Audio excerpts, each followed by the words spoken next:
A'udzu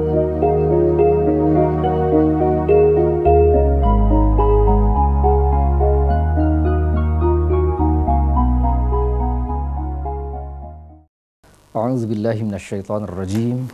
Bismillahirrahmanirrahim. Alhamdulillahi hamdan yuafi ni'amahu wa yukafi'u mazidah. Ya Rabbana lakal hamdu wa lakasy syukru kama yanbaghi li jalalik wa 'azimi sultanik. Subhanakallahumma la nuhsi thana'an 'alaika anta kama athnaita 'ala nafsik.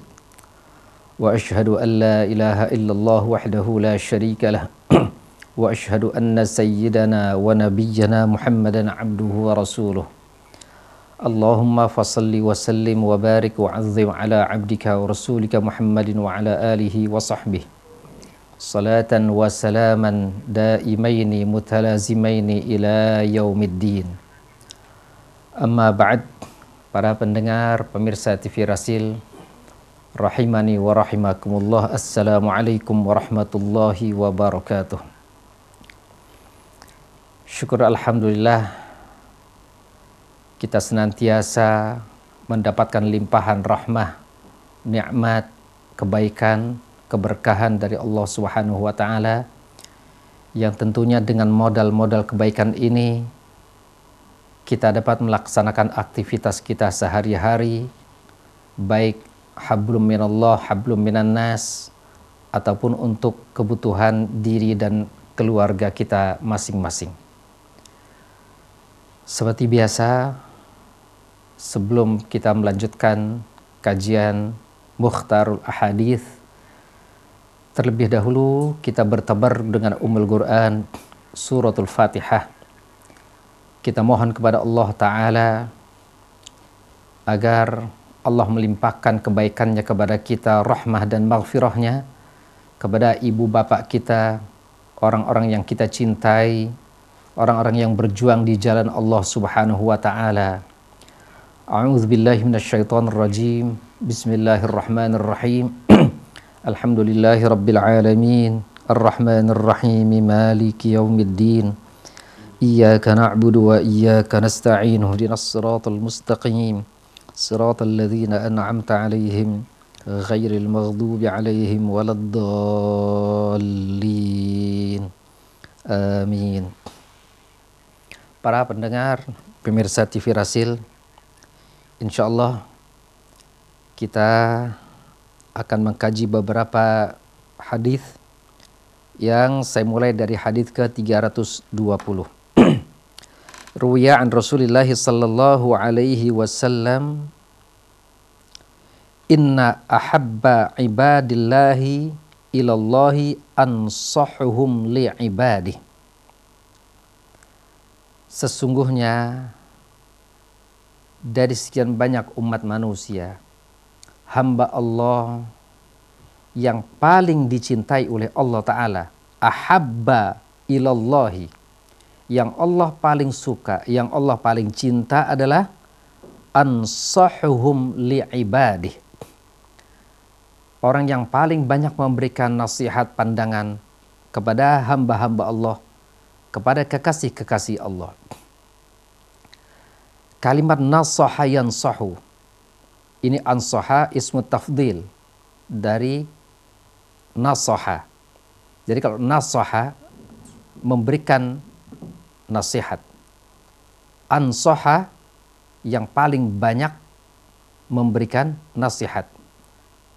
Seperti wazan akbar, terkadang lebih besar atau paling besar. Nah, ini ansaha, orang yang lebih banyak atau paling banyak manfaatnya, memberikan manfaat kepada kawan, memberikan pandangan-pandangan, pelajaran.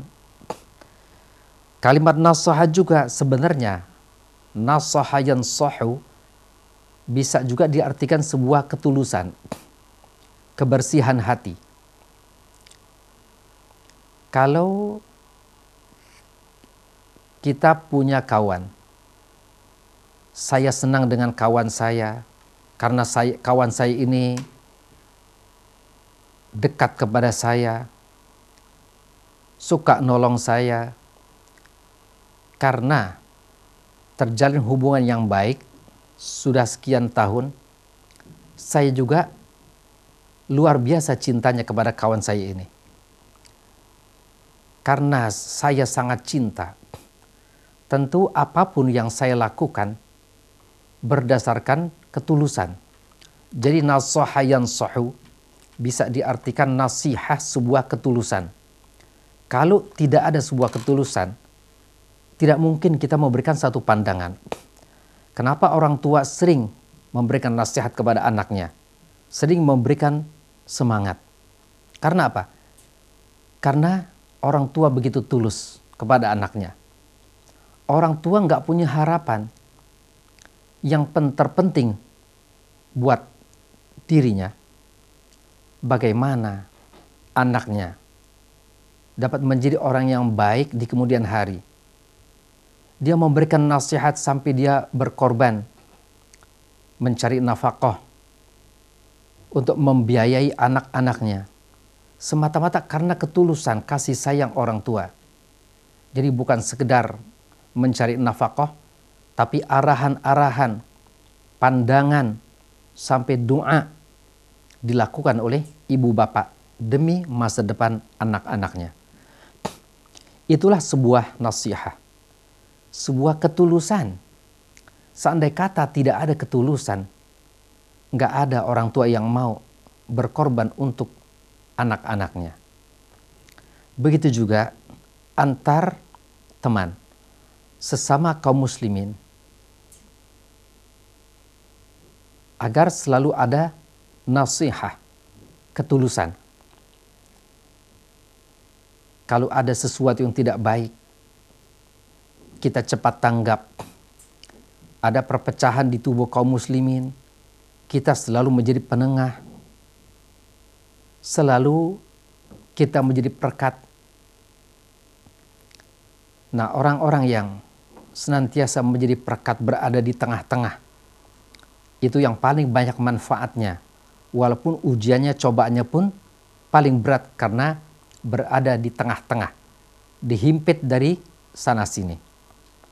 Itulah yang dikatakan dalam riwayat ini, inna habba ibadallahi ilallah ansahuhum li'ibadih. Hamba Allah yang paling dicintai oleh Allah Ta'ala adalah yang paling tulus. Jadi kalau tadi saya artikan yang paling banyak memberikan pandangan, masukan yang positif, bisa saya artikan juga ansahuhum li'ibadih, yang paling tulus berbuat baik kepada hamba-hambanya. Jadi ini tidak ada masalah, saya artikan dua, sama-sama saling memperkuat. Kemudian berikutnya, hadis ke-319, ruya an Rasulillah sallallahu alaihi wasallam, inna arwahal mu'minina fis sama'is sabi'ah yanzuruna ila manazilihim fil jannah. Di sini dinyatakan bahwa ruh orang-orang yang beriman berada di langit yang ketujuh. Ruh-ruh tersebut menatap, melihat posisi mereka, tempat tinggal mereka di dalam surga. Dalam masalah ruh, kita tidak bisa terlalu meluas. Sebagaimana Allah menyatakan dalam Al-Quran, wa yas'alunaka 'anir ruh. Ketika orang banyak bertanya tentang ruh kepada Rasulullah, maka turun jawaban, qul, katakan wahai Rasulullah, bahwa ar-ruh min amri rabbi. Ruh itu merupakan urusan Allah Ta'ala. Wa ma utitum minal ilmi illa qalila. Nah, sedangkan kita manusia, tidak ada yang banyak kita ketahui tentang ruh illa qalila, kecuali hanya sedikit. Jadi dari sekian banyak ilmu pengetahuan yang ada, ilmu pengetahuan manusia sangat-sangat sedikit, apalagi tentang ruh. Nah, jadi saya tidak memperpanjang masalah ini. Langsung saya beralih ke hadis yang berikutnya. Ruya an Rasulillah sallallahu alaihi wasallam, inna ummati yud'auna yaumal qiyamati ghurran muhajjalin min atharil wudu' Faman istata'a minkum an yutila ghurratah falyaf'al. Sesungguhnya umatku di hari kiamat nanti akan dipanggil, dikumpulkan pada hari kiamat ghurran muhajjalin. Wajah umat Rasulullah berseri-seri.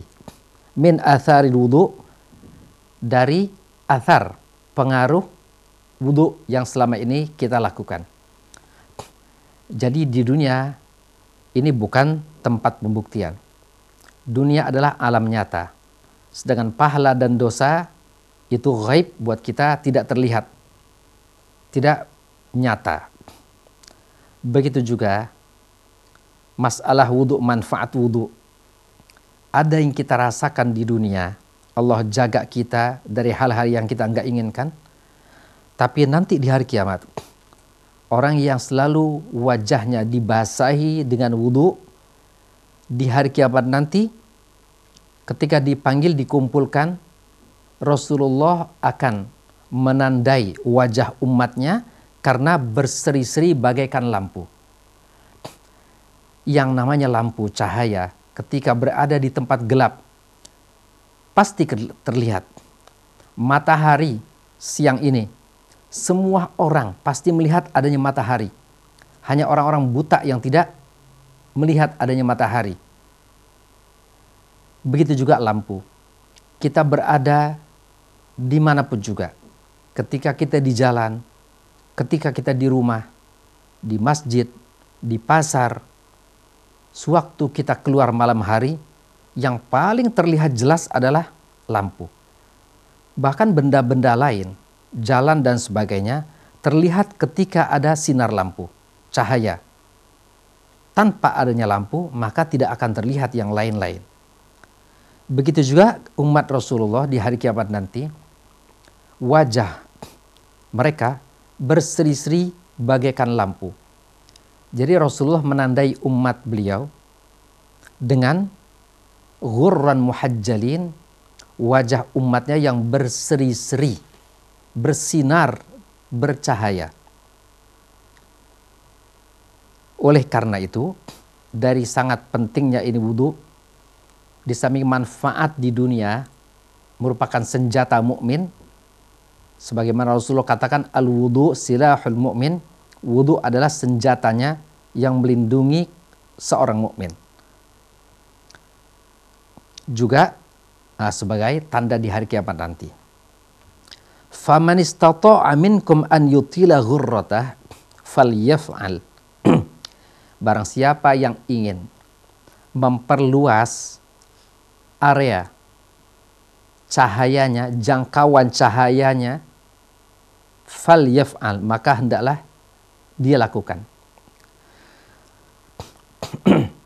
Kita tahu sejak kecil bahwa anggota wudu terdiri dari wajah, kaki, tangan,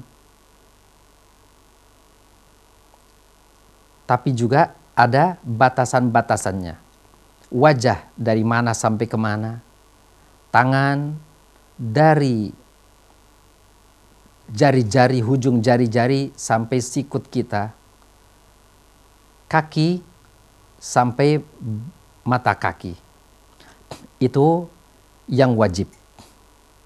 Tapi di sini dianjurkan oleh Rasulullah, jangan sebatas yang wajib.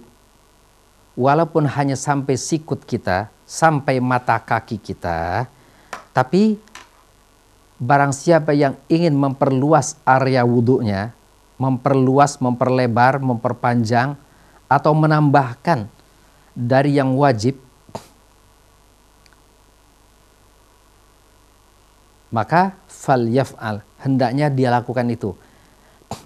Jadi untuk mengantisipasi, jangan sampai wudu kita cacat karena ternyata pas-pasan ada daerah yang nggak terbasuh. Karena kita terlalu pas-pasan, terlalu cekak.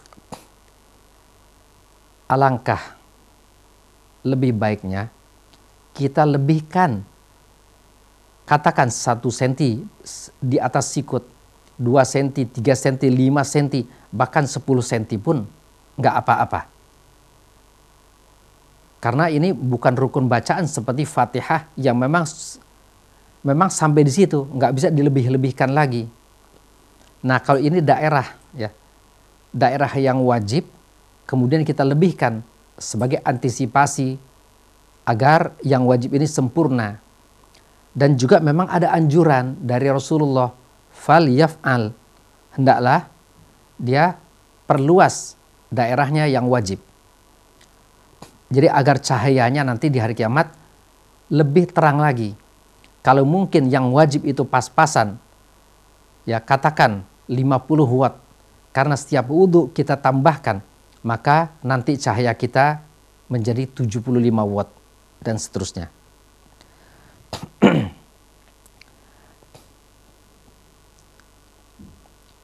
Begitu juga dengan mata kaki. Andai kata di atas mata kaki bahkan sampai sebetis kita basuh kaki kita, itu pun nggak masalah. Ya, jadi dari mulai sampai mata kaki kita lebihkan, ya mau itu 1 cm, 2 cm, nah bahkan 1 jengkal pun sampai 1 betis. Fal yaf'al, hendaknya dilakukan, nggak apa-apa. Nah, tapi juga pakai etika. Ketika air terbatas, waktu terbatas, jangan kita egois. Jangan kita mau menang sendiri. Kita lakukan itu untuk diri kita. Padahal semua ingin wudhu. Ketika berada di masjid, masing-masing ingin sholat jamaah. Kalau satu orang mengerjakan hal itu semua, maka akan mengganggu jamaah yang lain. Mereka akan terlambat. Jadi kalau kita ingin mengerjakan yang sunnah-sunnah seperti ini, lebih baik kita wudhu di rumah, ataupun kita datang sebelum waktu, agar kita bisa mempraktekkan yang sunnah-sunnah. Nah, kalau di masjid semuanya waktu apapun juga terbatas. Karena bukan cuma untuk kita. Masjid fasilitasnya bukan cuma untuk seorang dua orang, tapi untuk seluruh yang ada di dalam masjid. Nah, jadi bisa kita tempatkan yang terbaik itu al-adl, kita menempatkan segala sesuatu pada tempatnya. Jadi kalau kita ingin menggarap yang sunnah-sunnah, nah silahkan, boleh, tapi jangan sampai berbenturan dengan kepentingan umum. Cuma karena kita banyak jamaah lain terlambat, cuma karena kita mendahulukan yang sunnah-sunnah, akhirnya air di masjid habis sehingga yang lain tidak bisa berwudu. Jadi pandai-pandainya kita membaca keadaan. Kemudian berikutnya hadis ke-321. Ruwiya an Rasulillah sallallahu alaihi wasallam, inna ahlal jannati la yahtajuna ilal ulama'i fil jannah. Sesungguhnya penghuni surga membutuhkan para ulama di surga nanti. Wadhalik, kenapa kok kita masih butuh ulama? Di surga sudah nggak ada ibadah, sudah nggak ada sholat, sudah nggak ada puasa, nggak ada jihad, nggak ada yang nama talabul ilm. Kenapa kita harus membutuhkan ulama lagi? Masing-masing sudah masuk surga, sudah selamat, nggak ada lagi kewajiban yang bisa kita garap. Di surga hanya untuk senang-senang, nggak ada beban sedikit pun juga, nggak ada perintah, nggak ada larangan. Kalau di dunia, ya banyak pengetahuan agama yang harus kita pelajari, yang harus kita amalkan. Tapi kalau di surga untuk apa lagi kita menuntut ilmu? Memang sudah nggak ada menuntut ilmu. Nah, ini dikarenakan wadzalika annahum yazurunallaha ta'ala fi kulli jum'ah. Karena ahli surga nanti mereka berkunjung kepada Allah. Yazurun ziarah, mengunjungi Allah Ta'ala. Sebagaimana kita kalau lebaran saling mengunjungi, seminggu sekali setiap hari Jum'ah kita dianjurkan ziarah kubur. Begitu juga ahli surga. Mereka mengunjungi Allah Subhanahu wa taala. Entah gimana caranya, ini wallahu a'lam. Bukan urusan kita. Fayaqulu lahum, kemudian Allah mengatakan kepada orang-orang yang berkunjung, para peziarah, tamannau alayya ma syi'tum. Silahkan minta padaku apa yang kalian inginkan. Berharaplah padaku. Mintalah padaku.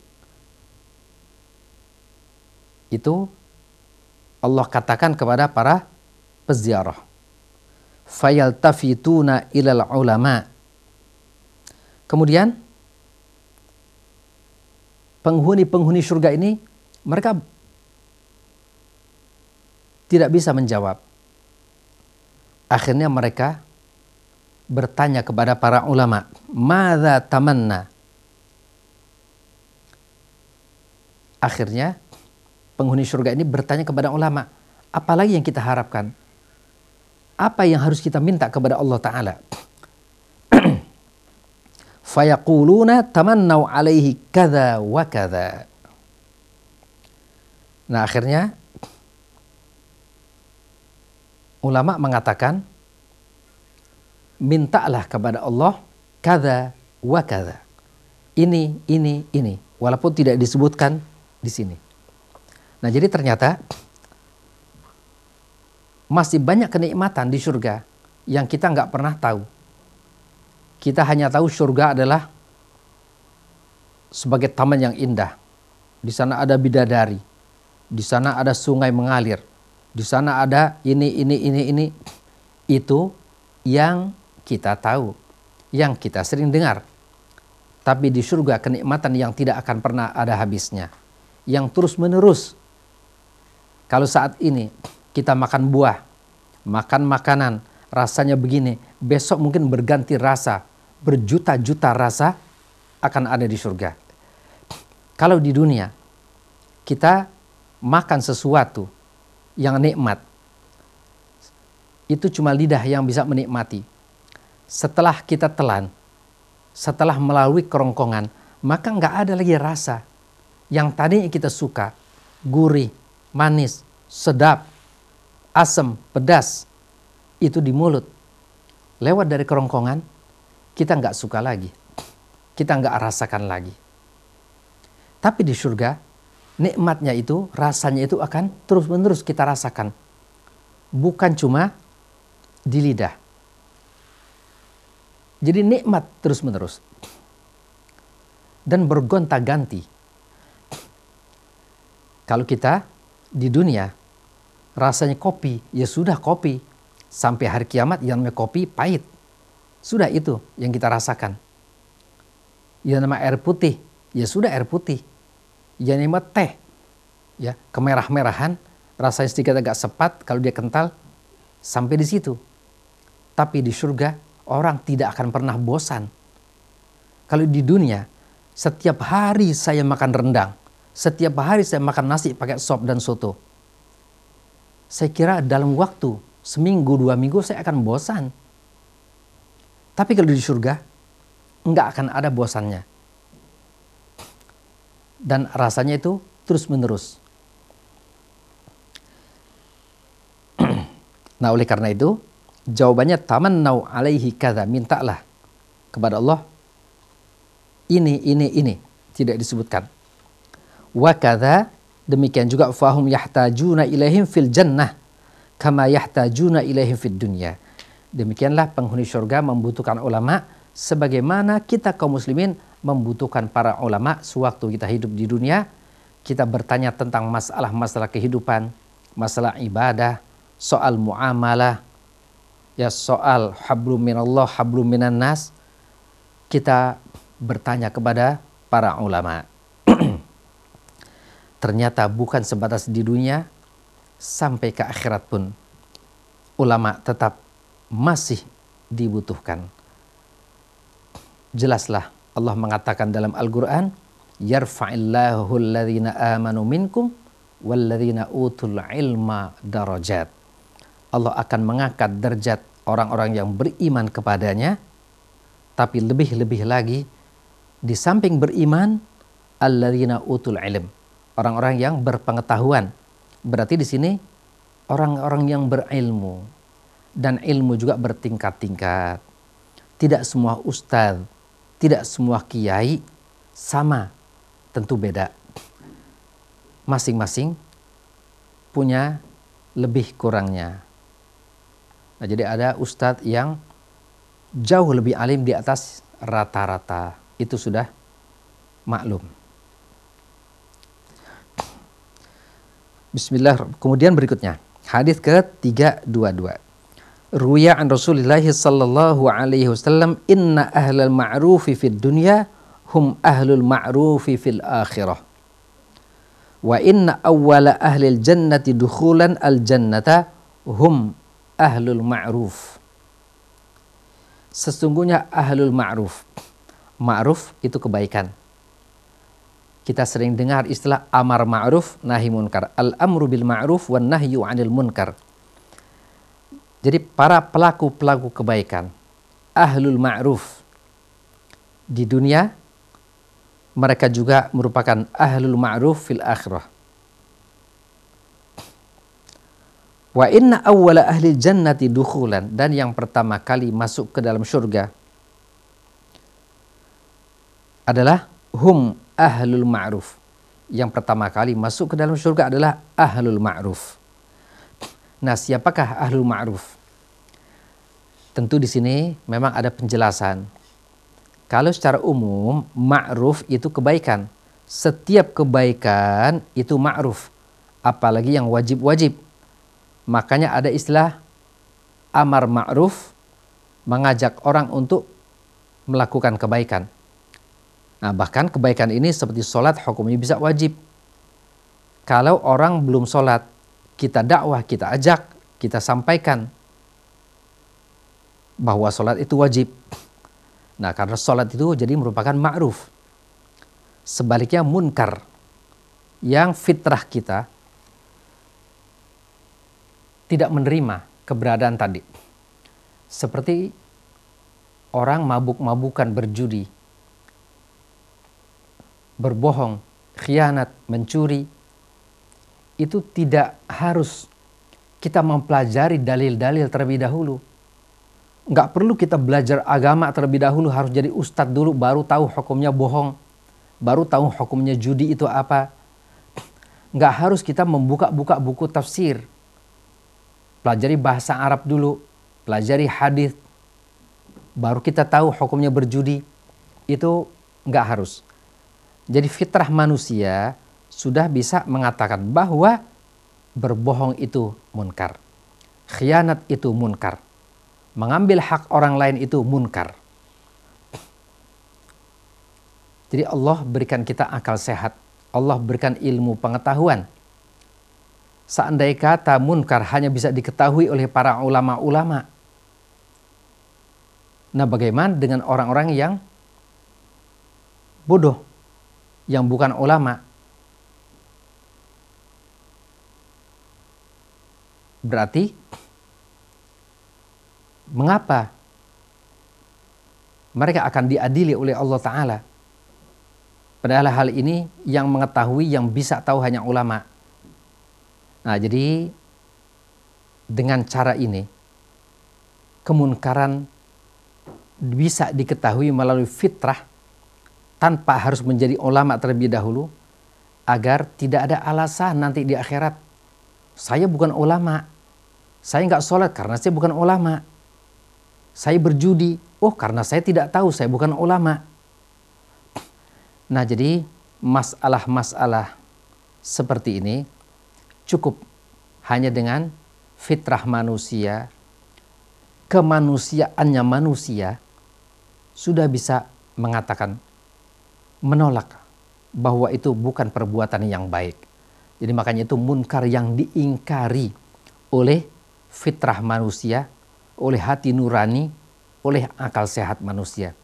Jadi tanpa harus belajar terlebih dahulu, berbeda dengan seorang yang pandai, ulama, seorang yang alim, muhaddits, faqih, mufassir, itu memang harus berjuang, belajar, berkorban. Jadi hal-hal yang seperti ini tidak harus kita mempelajari lebih dalam lagi. Jadi itu tergolong ma'ulima minad din bid-darurah. Ya, sesuatu yang urgen, yang spontan pun kita bisa mengatakan, seperti langit itu tinggi, langit di atas. Itu tidak harus belajar lebih dahulu. Siapapun juga tahu kalau langit itu di atas. Kalau es itu dingin, itu tak semua tahu. Nggak perlu bersusah payah belajar ke sana kemari. Nah, itulah ahlul ma'ruf. Tapi yang dimaksud di sini adalah ahlus sodaqoh.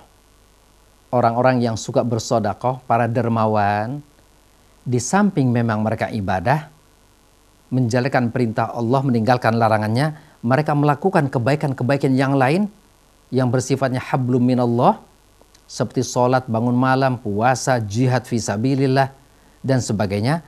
Tapi juga mereka orang-orang yang dermawan, yang suka menolong orang lain, memperhatikan kebutuhan orang lain, mempedulikan keadaan fuqara dan masakin. Nah, mereka lah yang dikatakan ahlul ma'ruf. Jadi ahlul ma'ruf fid dunya hum ahlul ma'rufi fil akhirah. Orang-orang dermawan, orang-orang yang ahlus shadaqah, maka mereka juga akan dikenal nanti, akan mendapatkan satu bintang penghargaan. Jadi kalau di dunia, walaupun katakan sama-sama pegawai negeri, sama-sama jenderal, tapi penghargaan yang mereka terima belum tentu sama.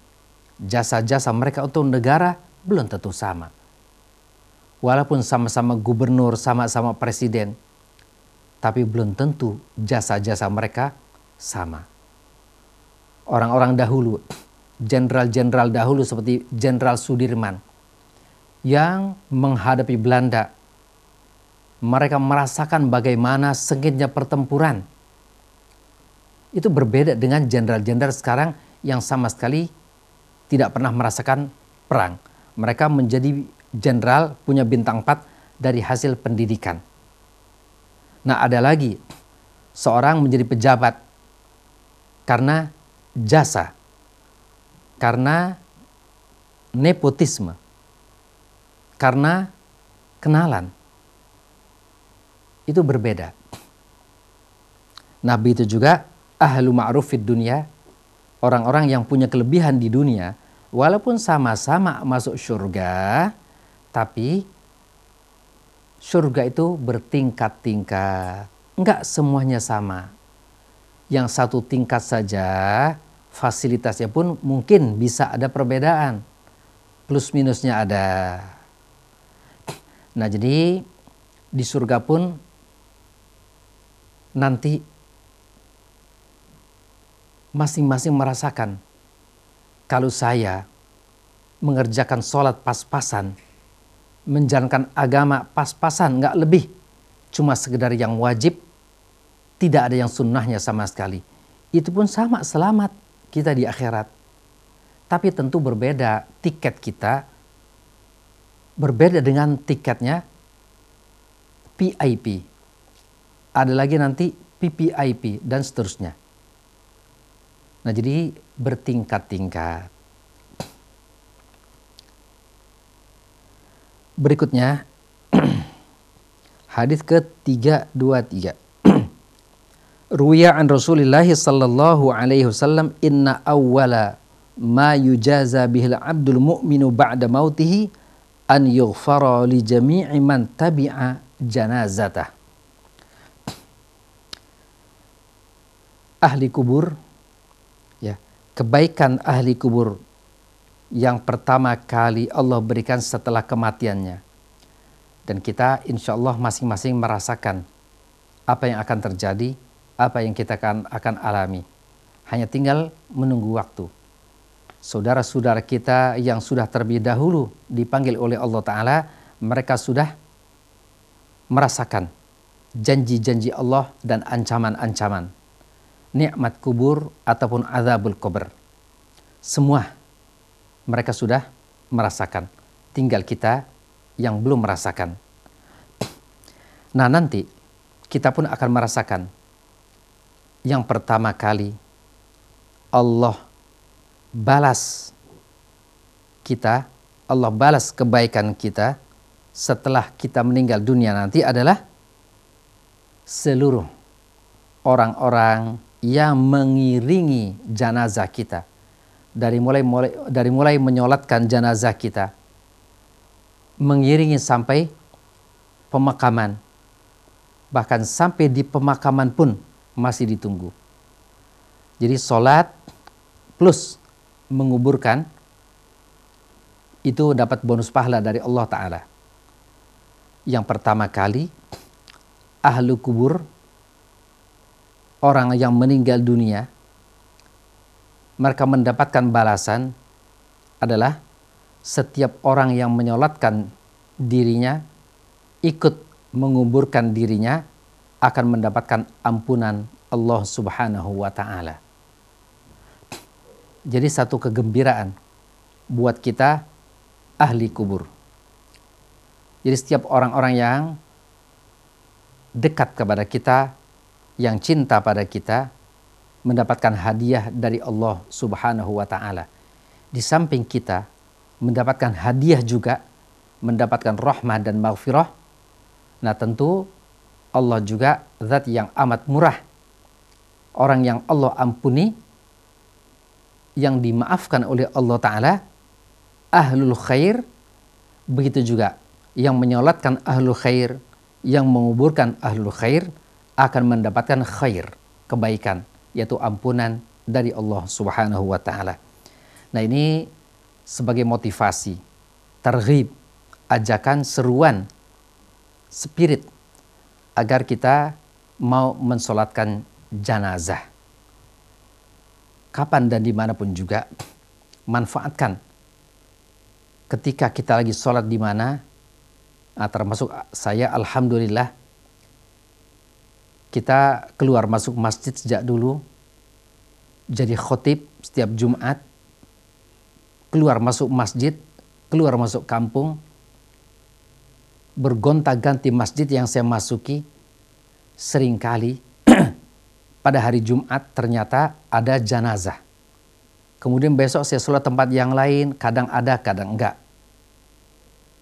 Itu 50-50. Nah, tapi cukup sering saya sholat di satu tempat, tahu-tahu ada jenazah di sana. Sudah terlanjur saya sholat, ngapain langsung saya pulang? Jadi sekaligus saya borong pahala sholat Jumu'ah, kemudian saya mendapatkan pahala dari Allah Ta'ala, yaitu pahala sholatul mayyit atau sholatul janazah. Hendaknya kita masing-masing ambil bagian.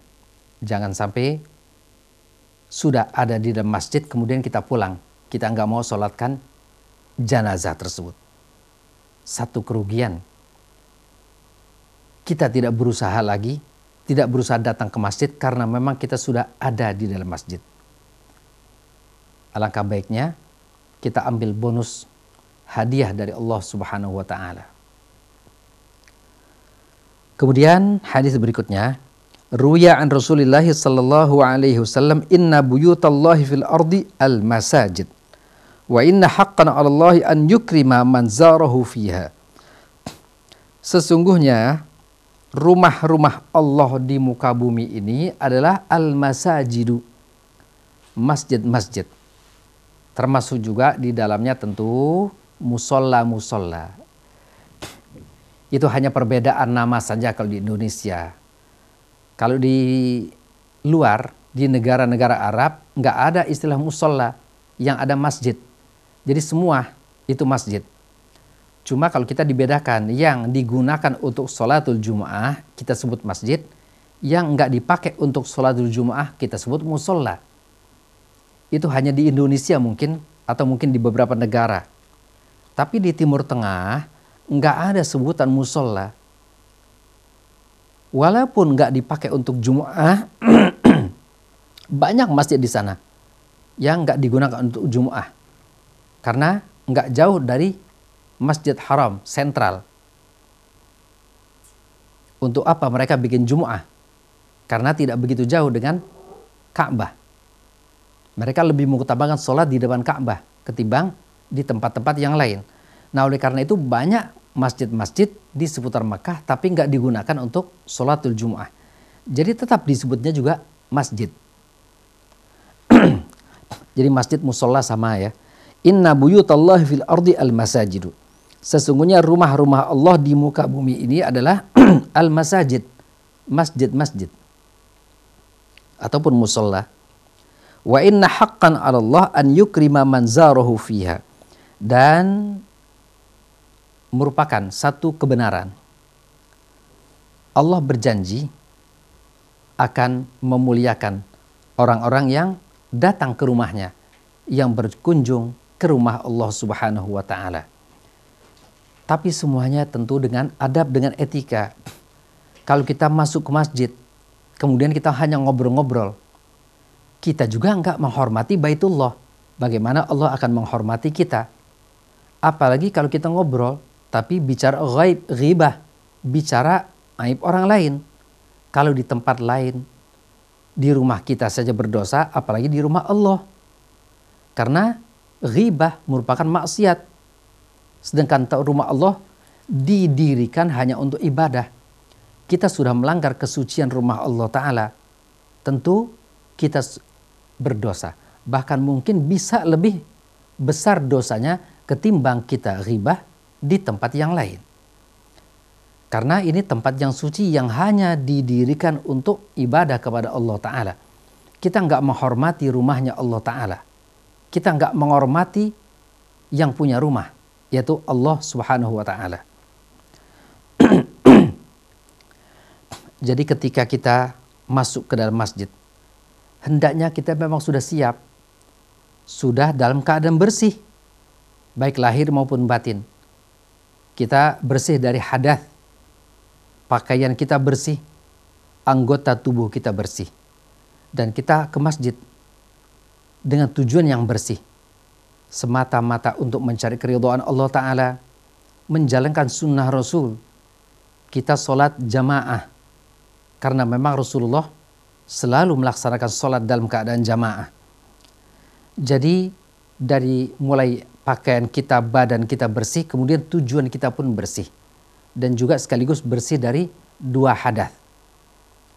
Kemudian setelah itu kita menghormati rumahnya Allah Ta'ala. Ada etikanya. Kita dianjurkan ketika masuk ke dalam masjid, maka sholat tahiyatul masjid, penghormatan terhadap rumah Allah Subhanahu wa Ta'ala. Begitulah cara, etika kita masuk ke rumah Allah Ta'ala.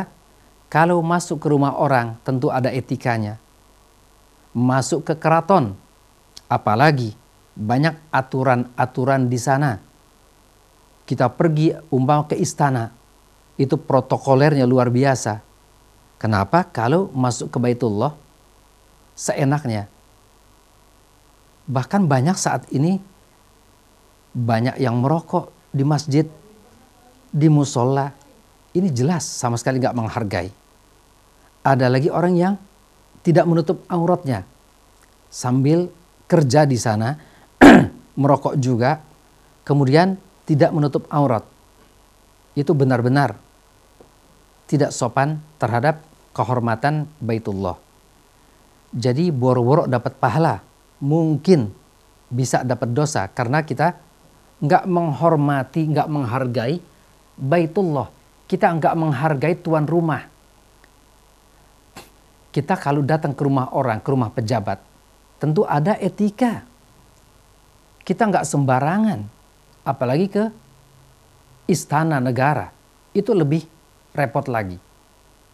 Harus menggunakan pakaian tertentu. Nah, saya pernah membaca undangan-undangan dari istana. Ternyata harus menggunakan pakaian kemeja putih, harus pakai dasi. Itu pada acara-acara tertentu. Jadi ternyata ada aturan-aturan yang dibikin. Tapi semua kita taat, kita patuhi aturan-aturan itu. Karena nyata, kalau kita nggak mau ikuti aturan, ya nggak akan bisa kita masuk ke istana. Tapi ke Baitullah, walaupun ada aturan, karena banyak yang nggak mau belajar agama, nggak mau peduli, akhirnya banyak sembarangan.